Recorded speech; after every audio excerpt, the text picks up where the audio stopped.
Welcome back to the deep dive. So, if you're one of those people who's just captivated by machines, things that think, that move, that solve really complex real-world The problems. world of robotics. Exactly, the world of robotics. Well, if that's your field, then this deep dive it's pretty much tailored just for you. We've gone through a whole collection of sources, academic papers, industry reports, all of it. And our goal isn't just to explain the tech. We want to lay out a kind of strategic roadmap for mastering it, but on a global scale. That's the key part, right? The global scale. That's absolutely right. Our mission today is to dig into this source material and give you the confidence and maybe more importantly, the strategic clarity you need to navigate what can be a really complex decision. The decision to study robotics in another country. Exactly. We're going to get into the programs, the locations, and all the logistics. And we should probably be clear on what we mean. When we say studying robotics abroad, the sources are pretty broad on this. We're talking about pursuing a bachelor's, a master's. Or even a research degree, like a PhD, or a postgraduate diploma. And it's not just robotics. It's also automation, AI, mechatronics, any of those closely related fields. Like at a university outside of your home country. Yep.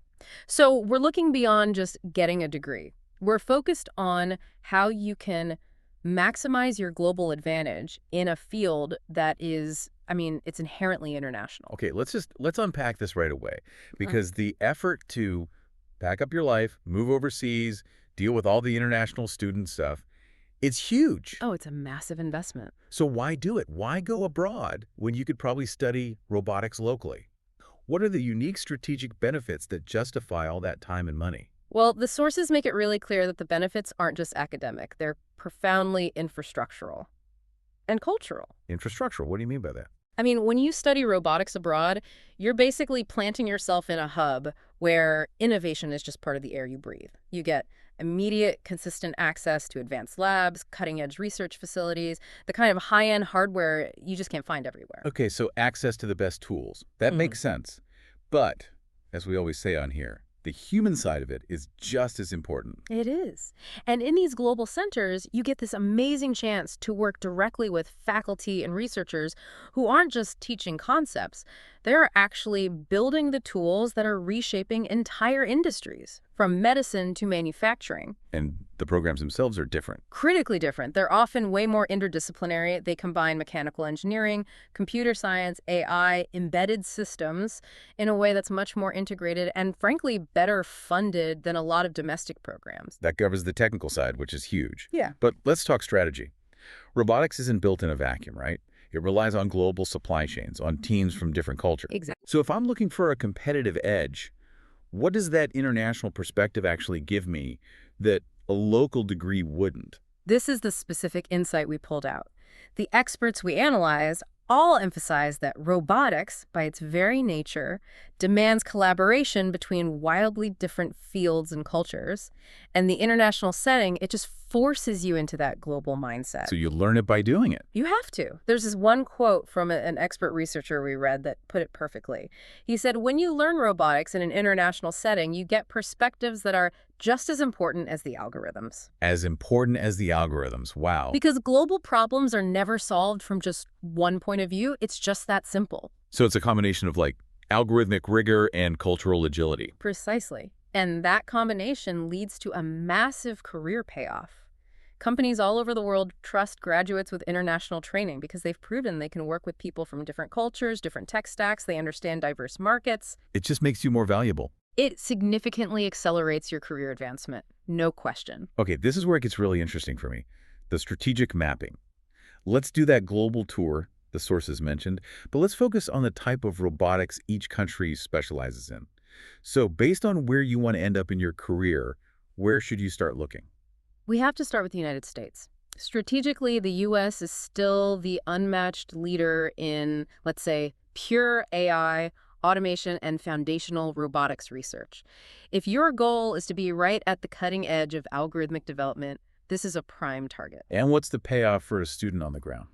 The main strategic advantage is the industry integration. The schools there work directly with these huge capital-intensive sectors: aerospace, defense, advanced manufacturing. So you're not just in a lab, you're working on real high-stakes problems. You get immediate access to internships, to deep, very well-funded lab work, and yeah, you're solving some of the biggest, most expensive engineering problems on the planet. Okay, let's jump across the Atlantic. Germany. The stereotype is all about precise engineering. How does that translate to robotics education? How is it different from the US? Germany offers a very distinct path. It's all about industrial application and robustness. Their education system is heavily focused on industrial robotics and manufacturing automation. So less pure research, more real-world factory stuff. Exactly. The key strategic insight here is the unbreakable link between the universities and the big car manufacturers, the industrial giants. This gives students vital, often proprietary, real-world experience. You're working on things that can lead directly to patents and new products. The sources mentioned a student, Vinay, in Germany. It sounded like he just jumped right into the application side of things. He did. His story really highlights that immediacy. He was using advanced factory automation tools that before he could only read about in textbooks. So if your goal is to optimize a production line or develop the next-gen factory robots, Germany is a direct pipeline. Great. Okay, let's pivot over to Asia, Japan. What's their strategic niche in all this? Japan is unique. It's very human-centric. While they're obviously scientifically rigorous, their specialization is all about weaving robotics into human-centered design, into long-term societal integration. So it's the cultural context that's the advantage there. I think so, yeah. Students learn from a society that has been integrating robots, everywhere, from elder care to customer service, for much longer than the West has. That has to change how you approach engineering a robot. Absolutely. It shifts the whole focus from just, can we build it, to how should we design it so it interacts seamlessly with people. It gives you this foundational understanding of social robotics and ethical design that is incredibly valuable. What about the UK? It's got some serious competition. What makes it stand out? The UK's strength is in the... Yes, very much so. Like the example of Shilpa, who was focusing on surgical tech. Her story really confirms the UK's strength in combining AI, like for vision processing, with high-precision mechatronics for surgical tools. So if you want a fast-paced, specialized research environment in something like healthcare. The UK offers that tailored flexibility, definitely. Last stop on the tour, South Korea. We all know them for consumer electronics. How does that ecosystem help a robotics student? South Korea is a leader in electronics, semiconductors, and the production of automation. And that proximity to the actual manufacturing and supply chain is the key strategic difference. Students get this unparalleled, up-close look at real-world tech ecosystems and sophisticated mass production. So it's about scale and efficiency. It's about iterative design at speed. You have this Right. example of Darshan working on autonomous navigation robots in South Korea. His experience shows the benefit of being right next to the production line. You learn how to take a prototype from a lab bench to a product that can actually be manufactured efficiently. And that's a skill set that's, Yeah. that's immensely valuable to any tech company in the world. Immensely. So to match these amazing locations to your specific goals, we really need to get into the academic roadmap, right? We need to look at the different program levels you can find abroad. Yeah, let's start at the foundation, the bachelor's degree. What's the focus there? A bachelor's is all about getting a solid mandatory foundation in the fundamentals. We're talking higher level math, mechanics, electronics, and really rigorous programming, usually in Python or C++. So this is perfect for someone totally new to the field. Exactly. Or someone coming from a non-engineering background who just needs that comprehensive 4-year introduction to the technology. But what if you already have that foundational degree and you want to specialize and fast? I assume that's where the master's programs come in. That's right. Master's programs in robotics or mechatronics, they let you dive deep into specific advanced areas like control theory, robotic vision systems, machine learning applications. These are for people who already know what they want to do. Absolutely. They're suited for those who know their subfield and want to spend 2 years on specialized research and coursework before hitting the industry. You've mentioned mechatronics a few times. Now, for listeners who might know electrical or mechanical engineering, but not that specific term, what's the simplest way to think about it? That's a great question because it really defines modern robotics. Mechatronics is essentially the design philosophy that seamlessly merges mechanical parts, electronics, and the embedded computer control all into one system. So instead of separate parts bolted together. You think of it as the brain, the nervous system, and the muscles of the robot all designed as one integrated unit from the very beginning. It's really the language of efficiency in robotics. Okay, and for those on the longest path, the PhD. The PhD is full-time, self-directed, cutting-edge research. You're looking at 3 to 5 years of really intensive work, long-term lab projects, writing a lot of papers, and crucially, collaborating with business or government partners to bring truly new concepts to life. That's for the future research scientists, the academic leaders. That's the track. Okay, let's talk skills. We've established the global perspective is key, but let's get into the technical toolbox. What essential technical skills do these programs give you? You're looking at several non-negotiable areas. First is control systems. That's how you get a robot to move where you want it to, precisely and predictably. Second, you need deep skills in AI and machine learning for the decision-making parts. And third, Embedded design. That's the hardware-software handshake. It dictates how the code actually runs on the robot's physical microprocessors. that sounds critical. It's the difference between a theory and a working robot. It's the magic, really. It's how you make a concept physically real. And then fourth, you have computer vision and sensor integration. That's how the robot sees and understands the world, turning all that raw data into commands. And those are the core tools no matter where you study. They're the core tools of the trade. Absolutely. What about the non-technical side, the people skills? Just as valuable. You learn to work effectively with colleagues from completely different cultural and academic backgrounds. You learn how to develop creative solutions to messy, ill-defined problems, and you learn how to manage complex projects under tight deadlines. The global environment itself is the training ground for that. It really is. It's training for management and leadership. Okay, before we get to the really hard part, the logistics, let's cover the practical checklist for getting in. These programs are super competitive. What does an applicant need to have ready to even have a shot? You absolutely have to show strong academic performance in the core subjects: advanced math, physics, computer science, or general engineering. That's the baseline. And language skills, obviously. Mandatory for most programs. You'll need certified TOEFL or IELTS scores, but beyond the grades, you need a really compelling purpose statement that outlines why this specific country or this specific program fits your long-term goals. I have to imagine that in a hands-on field like robotics, a good essay isn't quite enough anymore. It isn't. Not at the top schools. They're looking for tangible proof. A portfolio of projects, maybe participation in coding competitions, any kind of research experience. They want to see that you can actually build things, or at least try to, not just read about them. They want applied curiosity. All right, let's make that transition to the practical realities. Yeah. The money, the hurdles.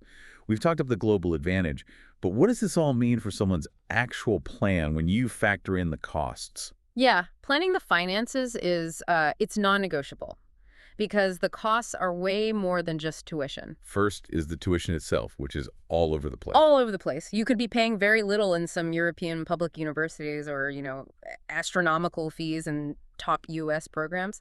Then second is just the cost of living, housing, food, transport, mandatory international insurance. And then the sources brought up something they called costs that aren't obvious. And those are the silent budget killers. We're talking about fees for lab use, specialized equipment you have to buy, project supplies. Right. If you're building a drone or a robotic arm, the parts aren't free. Not at all. The cost of specialized sensors, actuators, hardware.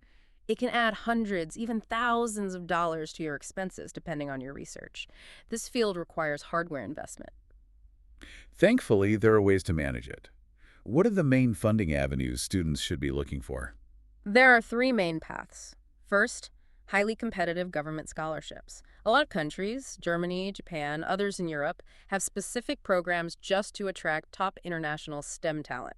They'll often cover tuition and give you a living stipend. And the second? College scholarships.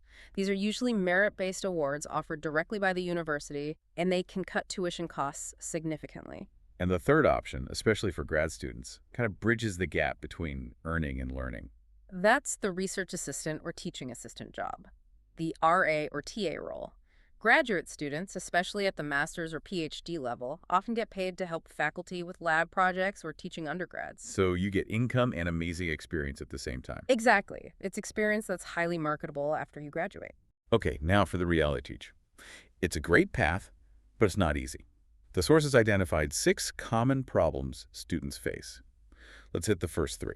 The initial roadblocks are almost always bureaucratic and financial. First, visa and immigration hurdles. The rules are always changing, and just securing a student visa and making sure it covers your whole study period can be really stressful. And then there's just a rising cost of everything. That's number 2, the rising cost of tuition and living abroad. Unexpected inflation can completely change the financial plan you made a year ago. And third, and this is a big one, is the high competition and admission standards. Especially for those top-tier programs we mentioned. Right. You are competing against the best students from all over the world. Outstanding grades and a killer portfolio are basically just the entry fee. Okay, what are the next 3 challenges students need to be ready for? These are more about life after the degree and the personal side of things. So fourth is the uncertainty around post-study work options. Not every country makes it easy to go from a student visa to a work visa. Which can really complicate your career search right after you graduate. It can. Fifth is adaptation challenges. This can be academic, just the sheer rigor of the coursework, or it can be cultural and personal. Moving across the world is a shock to the system. You have to plan for that stress. And the 6th one touches on something bigger, the idea of brain drain. That's right. The 6th challenge is the risk of brain drain or permanent migration trade-offs. You have to kind of reconcile your desire to get this amazing global experience with your long-term goals about where you want to live and contribute. If you stay abroad, are you contributing to a skills gap back home? It's a tough question. Those are some serious challenges. But the sources do offer some very pragmatic advice for navigating it. What are the key tips for success that someone should start on today? Start by planning your finances meticulously and start early. Actively hunt down every single scholarship, grant, and assistantship you can find. Don't wait for them to find you. And strategically, you have to target multiple countries and universities. Don't put all your eggs in one basket. It's just way too risky with this level of competition. And to strengthen your profile, since portfolios are so important. Build, build, build. Get hands-on coding experience. Join robotics competitions. Look for any research experience you can get before you apply. It just proves your commitment and your capability. What about the visa issue? You have to understand the immigration and post-study work rules for your target countries clearly, know the timelines, know the requirements before you even apply. And finally, the fundamentals and networking. Absolutely. Academically, you have to be rock solid on your foundations. Math, computer science, mechanical and electronics engineering, they're the building blocks. And network. Reach out to current students, researchers, alumni of your target programs. Their insight is just invaluable. So you've navigated the application, the cost, the challenges. What's the professional payoff? What kinds of jobs are waiting for these graduates? The roles really span every major industry. You're qualified to be a robotics engineer, designing and testing systems, or an automation expert focused on optimizing manufacturing processes in, say, automotive or logistics. Or an AI engineer. An AI engineer integrating learning algorithms into complex robots. Or you could be a research scientist working on fundamental questions about autonomy or vision in a university or a private lab. And what about outside the factory or the lab? You could be a product developer working with startups or big companies creating the next generation of consumer robots. That international training just opens doors across all of these sectors at the same time. So as we wrap this up, let's try to synthesize the ultimate selection criteria. How do you actually pick the right university from all these options? You have to look beyond just the reputation. First, examine the curriculum depth. Does the program actually have the specializations you need, like advanced AI or computer vision? And look closely at the research results. You learn so much more in labs that are actively publishing and collaborating. And the practical connections are key. Check the industry links, things like internships, co-op programs, faculty who consult for major companies. That can be the difference between a theoretical degree and an immediate career. And finally, just remember, this is a multi-year commitment. Pick a place where you feel culturally comfortable living and learning. Adaptation stress is a real factor. That focus on both the academic rigor and the cultural comfort, that seems paramount. The sources reminded us that studying abroad exposes you to, and I'm quoting, the engineering cultures that actually build the machines that shape the world. It lets you see problems through a completely different lens. Right. And we also highlighted those foundational texts, like modern robotics. So now you have the strategic map of the global robotics landscape. So our final thought for you, building on everything we've unpacked today. After you gain this unparalleled perspective, this hands-on experience in one of these global hubs, what real-world problem will you solve? And what future foundational text might you help author, building on those crucial global insights? The next era of automation is waiting for your contribution.